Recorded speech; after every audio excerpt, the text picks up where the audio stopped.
One piece எல்பா arc ஃபைனலாக start ஆகிடுச்சு. 2 months முன்னாடியே ஸ்டார்ட் ஆகிடுச்சு.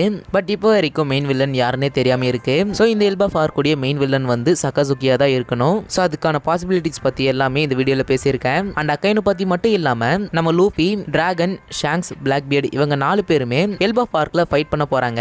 அது எப்படின்னு இந்த வீடியோவில் சொல்லியிருக்கேன். அண்ட் இந்த ஒன் பீஸ் வேர்ல்டு நார்ஸ் மித்தாலஜியில் இருக்கிற எக்ட்ராசில் ட்ரீயை பேஸ் பண்ணி தான் கிரியேட் பண்ணப்பட்டிருக்கு. நான் எல்பா ஐலண்ட் மட்டும் சொல்லலை, ஒன் பீஸ் வேர்ல்டு மொத்தமே சொல்கிறேன். ஜஸ்ட் அது குட்டியாக தான் நான் எக்ஸ்பிளைன் பண்ணியிருப்பேன். ஸோ அதை நீங்கள் வீடியோ ஃபுல்லாக பார்த்தீங்கன்னா உங்களுக்கு தெரிய வரும். அதே மாதிரி 4 நாளாக வீடியோவும் அப்லோட் பண்ணல. அதுக்கான ரீசனும் நான் லாஸ்ட்டில் சொல்லியிருக்கேன். ஸோ வீடியோவை ஸ்கிப் பண்ணாமல் பாருங்கள்.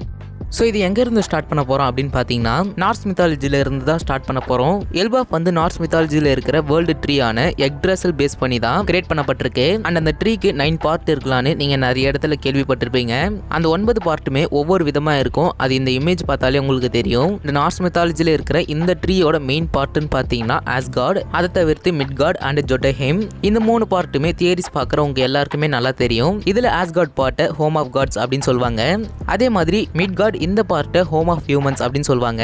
அண்ட் லாஸ்டா ஜொட்டன்ஹேம் இந்த பார்ட்டை ஹோம் ஆஃப் ஜெயன்ஸ் அப்படின்னு சொல்லுவாங்க. ஸோ இந்த ஜொட்டன்ஹேம்ல தான் இந்த ஜெயன்ஸ் இருக்க வாய்ப்பு இருக்கு. எனவே இது எதுக்கு சொன்னோன்னு பார்த்தீங்கன்னா இந்த 9 பார்ட் இருக்கு இல்லையா, இந்த 9 பார்ட்டுமே இந்த எல்பா உடைய அவுட் சைட் வேர்ல்டு ரெப்ரசென்ட் பண்ணும். அதாவது இந்த 9 பார்ட்டுமே ஒன் பீஸ்ல இருக்கிற ஐலாண்டை அண்ட் அந்த ஐலாண்டுடைய கிங்கை ரெப்ரசென்ட் பண்ணும். அதை தான் இங்க நான் சொல்ல வரேன். அண்ட் இந்த மிட்கார்டு இருக்கு இல்லையா, இதை வந்து ஹோம் ஆஃப் ஹியூமன்ஸ் அப்படின்னு சொல்லியிருப்பேன். ஸோ அந்த ஹோம் ஆஃப் ஹியூமன்ஸ் இந்த எல்பா ஐலாண்டை தவிர மீதி இருக்கிற ஐலாண்டில் இருக்கிற ஹியூமன்ஸை ரெப்ரசென்ட் பண்ண சான்ஸ் இருக்கு. அண்ட் இந்த 9 பார்ட்ல மஸ்பெல்ஹேம் அப்படின்ற ஒரு பார்ட் இருக்கு. ஸோ அந்த பார்ட் அது என்னன்னு கேட்டீங்கன்னா ஹோம் ஆஃப் ஹியூமன்ஸ் அப்படின்னு சொல்லுவாங்க. அந்த இடத்துல கிங்கா இருக்கிறது ஒரு ஃபயர் ஜெயண்ட் அப்படின்னு சொல்றாங்க. அந்த ஃபயர் ஜெயண்டோட நேம் பார்த்தீங்கன்னா சர்ட். ஸோ இந்த மஸ்பெல்ஹேம் எது ரெப்ரசென்ட் பண்ணுதுன்னு பார்த்தீங்கன்னா மேரி ஜோவாஸ் அண்ட் அக்கைனு உடைய நியூ மேரின் போர்ட் இதை தான் ரெப்ரசென்ட் பண்ண சான்ஸ் இருக்கு. அண்ட் அந்த ஃபயர் ஜெயண்ட் சகசுகியா கூட ரெப்ரசென்ட் பண்ணலாம். அண்ட் அதுக்கு சான்ஸ் இருக்கு. அண்ட் அதே மாதிரி அதுக்கான பாசிபிலிட்டிஸ் தான் பார்க்க போறோம். அண்ட் அதுல இருந்து எப்படி சகசுகி எல்பா உடைய ஒரு மெயின் வில்லனா இருப்பாருன்னு இந்த பாசிபிலிட்டிஸ் பார்க்கும்போது உங்களுக்கு தெரிய வரும். சோ இந்த டைம் ஸ்கிப் அப்புறத்துல இருந்து நம்ம சகசுகி தான் இந்த மெரைன்ஸோட ஃப்ளீட் அட்மிரலா இருக்காரு. அவர் எந்த நேரத்துல அட்மிரலா மாறினாருன்னு தெரியல. ஏன்னா அவர் ஃப்ளீட் அட்மிரலா மாறினதுல இருந்து அவருக்கு நிறைய பிரச்சனை ஏற்பட்டுட்டே இருக்கு. நிறைய ஃபைட் அண்ட் வார்ஸ் பார்த்திருப்போம். இதனால சகசுகியுமே ஒவ்வொரு ஆர்க் எண்ட்லயும் கொஞ்சம் டென்ஷனா இருக்கிற மாதிரி காமிச்சிட்டு வருவாங்க. அண்ட் இந்த பைரட்ஸ்குள்ள நடக்கிற வார் அண்ட் ஃபைட்ல நேவி உள்ள வந்தாங்கன்னா அவங்களுக்கு தான் டேமேஜ் அதிகமா ஏற்படுது. இதை நம்ம நிறைய வாட்டி பார்த்திருப்போம். ரீசெண்டா அமேசான் லில்லி கிங்டம்ல கூட நம்ம பார்த்திருப்போம். அண்ட் ரீசெண்டா நம்ம ஸ்ட்ரா ஹேட்ஸ் கூட கோரஸை ஃபைட் பண்ணியிருப்பாங்க. அதுல எப்படியோ ஸ்ட்ரா ஹேட்ஸ் தப்பிச்சு வந்துருவாங்க. ஸோ அந்த வேர்ல்டு கவர்மெண்டால எந்த ஒரு இம்பாக்டும் கிரியேட் பண்ண முடியல ஏதாவது ஒரு ஃபைட் நடந்தா. அண்ட் இந்த எக்கெட் ஆர்க்ல சாட்டன் இறந்துருப்பாரு இல்லையா, அதுக்கு முன்னாடி சாட்டன் ஒரு ஸ்டேட்மெண்ட் சொல்லியிருப்பாரு. என்னன்னா எல்பாஃப்ல இன்வால்வ் ஆகக்கூடாது அப்படின்னு சொல்லியிருப்பாரு. இந்த ஸ்டேட்மெண்ட் மூலியமா இந்த நேவி ஆர் இந்த வேர்ல்டு கவர்மெண்ட் எதுவுமே இந்த ஆர்க்ல இன்வால்வ் ஆக மாட்டாங்கன்ற ஒரு கான்செப்ட் ஓட அப்பவே சொல்லிட்டாரு. பட் என்னதான் இருந்தாலும் இந்த ஆர்க்ல ஒரு பெரிய இன்சிடென்ட் நடக்க போகுது. அந்த ஒரு பெரிய இன்சிடென்ட் நடக்கிறது மூலியமா அக்கைனும் எல்பாஃப்க்கு வர சான்ஸ் இருக்கு. என்னதான் கோரஸை அக்கைனுவை தடுத்தாலும் அக்கைனு அவங்களுடைய ஆர்டர்ஸ் மீறி தான் எல்பாஃப்க்கு வர போறாரு. ஏன்னா பழைய கோரஸையான சாட்டனே சொல்லிட்டாரு நம்ம எல்பாஃப்ல இன்வால்வ் ஆகக்கூடாது அப்படின்னு. அப்படி இருக்கும்போது அக்கைனு கோரஸையுடைய ஆர்டர்ஸ் மீறி தான் எல்பாஃப்க்கு வருவாரு. அண்ட் எல்பாஃப்ல ஒரு பெரிய இன்சிடென்ட் நடக்க போகுது அப்படின்னு சொன்னேன் இல்லையா, அது என்ன இன்சிடென்ட்டா இருக்கலாம்னு நம்ம இப்போ அசியூம் பண்ணலாம். நம்ம எல்லாருக்குமே தெரியும் எல்பாஃப்ல தான் ஒஹாராவுடைய சீக்ரெட்ஸ் எல்லாமே இருக்கு. அதுலயே வாய்ட் சென்சுரி பேஸ் பண்ண சில சீக்ரெட்ஸ் அங்கதான் இருக்கு இப்ப.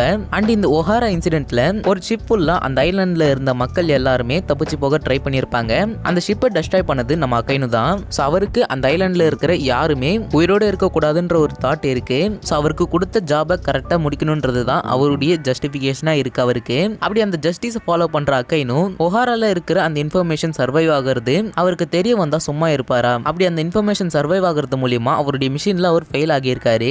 அந்த மிஷினை முடிக்க அக்கைனு எல்பாஃப்ல பர்சனலா அப்பியர் ஆகலாம். அண்ட் அவருடைய மிஷின் ஃபெயில் ஆனது அந்த ஒரு ரீசன் மட்டும் இல்லாம அந்த வாய்ட் சென்ச்சுரியோட மெமரிஸ் இருக்கு இல்லையா, அந்த இன்ஃபர்மேஷன் எந்த ஒரு பைரட்ஸ்க்கும் கிடைக்க கூடாதுன்ற ஒரு ரீசனுக்காக அக்கைனும் எல்பாஃப்ல அப்பியர் ஆகலாம். அண்ட் ஸ்ட்ரா ஹேட்ஸ்க்கு இதை பத்தி ஏற்கனவே தெரியும். அந்த இன்ஃபர்மேஷன் இப்போ சால் கையில தான் இருக்கு. அண்ட் திங்க் பண்ணி பாருங்க, இந்த ஒரு இன்ஃபர்மேஷன் பிளாக் பியர்டுக்கு தெரிய வந்ததுன்னா இதுக்கு பாசிபிள் இருக்கு. ஏன்னா நம்ம ஸ்ட்ரா ஹேட்ஸ் கூட கரிபு இருந்தாரு, இப்போ கரிபு பிளாக் பியர்டு கூட இருக்காரு. அதனால பிளாக் பியர்டுக்கு இந்த ஒரு இன்ஃபர்மேஷன் தெரிய வந்திருக்கலாம். ஸோ இந்த இன்ஃபர்மேஷன் தான் எல்பாஃபுடைய ஒரு மெயின் பாயிண்டா இருக்கும்னு எனக்கு தோணுது.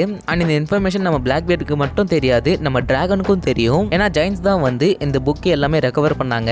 அவங்க கூட நம்ம டிராகனும் இருந்தாரு. அப்படி இருக்கும்போது அவருமே இந்த ஆர்க்ல இன்வால்வ் ஆகலாம். அண்ட் இப்போ நினைச்சு பாருங்க, லூபி, ஷாங்க்ஸ், பிளாக்பியர்ட், டிராகன் இவங்க 4 கிரீவும் ஒரே டைம்ல எல்பாஃப்ல அப்பியர் ஆகும்போது கண்டிப்பா ஏதாவது ஒரு ஃபைட் ஏற்படும். ஆனா அது கொஞ்சம் பெரிய ஃபைட்டாவே இருக்கும். அந்த ஃபைட் நடக்கும்போது அதை பார்த்துட்டு சக்கசுகி சும்மா இருப்பாரா? அதை பார்த்துட்டு அவர் இக்னோர் பண்ண போறது கிடையாது.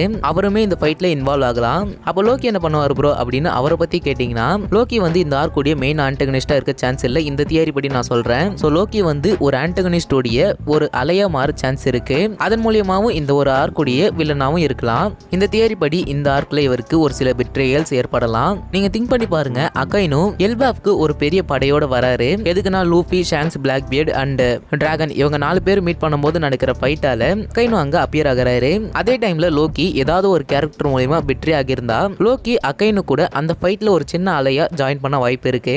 அதுக்கு எப்படி சான்ஸ் இருக்கு அப்படின்னு கேட்டீங்கன்னா, இந்த மெரைன்ஃபோர்ட் ஆர்க்ல அகைனு ஒயிட்பீர்டோடைய சன்னான ஸ்குவார்ட அவருக்கு அகைன்ஸ்டா மாத்தி இருப்பாரு. இன்னும் சொல்ல போனோம்னா அகைனு ஸ்குவார்ட ஏமாத்தி இருப்பாரு அந்த இடத்துல. அந்த மாதிரி இங்க அகைனு லோக்கி கிட்ட ஏதாவது ஒரு டீல் போட்டு அவரோட அலையா மாத்தவும் சான்ஸ் இருக்கு. சோ லோக்கி அண்ட் அகைனு இவங்க 2 பேரும் ஒன்னா சேர்ந்துட்டாங்கன்னா அது கொஞ்சம் பெரிய இம்பாக்ட் ஏற்படுத்தும். அதே டைம்ல பிளாக்பியர்ட் கிரீவும் அகைனு டீமும் அந்த இடத்துல இருக்கு. அப்படி இருக்கும்போது பிளாக்பியர்ட் டீம்ல நம்ம கூசான் இருக்காரு. கூசானுக்கும் அகைனுக்கும் என்ன பார்க்கணும் உங்களுக்கே தெரியும். சோ கூசான் அகைனுவை ரிவெஞ்ச் எடுக்க சான்ஸ் இருக்கு. அண்ட் இப்போ நீங்களே சொல்லுங்க, பிளாக்பியர்ட், லூபி, ஷாங்க்ஸ், டிராகன், கூசான் இந்த மாதிரி பெரிய பெரிய பைரட்ஸ் எல்லாருமே அந்த இடத்துல இருக்கும்போது அந்த மாதிரியான ஒரு சான்ஸ் அகைனு மிஸ் பண்ணுவாருன்னு நினைக்கிறீங்க? கண்டிப்பா கிடையாது. அகைனு அந்த சான்ஸ் நல்லா யூஸ் பண்ணிக்க தான் போறாரு. அவர் கூட வைஸ் அட்மிரல்ஸும் அந்த இடத்துல இருக்க சான்ஸ் இருக்கு. அந்த ஃபைட்ல அவங்க இன்வால்வ் ஆவாங்க. அண்ட் யார் யாருக்கு ஃபைட் நடக்கணும் மறக்காம கமெண்ட் பண்ணுங்க. இந்த தியரி உங்களுக்கு பிடிச்சிருக்கா இல்லையானு கமெண்ட் பண்ணுங்க.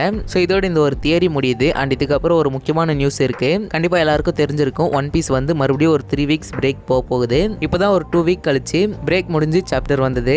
பட் அதுக்குள்ளேயும் இன்னொரு ஒரு 3 வீக் பிரேக் வரப்போகுது. ஸோ ஓடா சென்சைக்கு என்ன ஆச்சுன்னு தெரியல.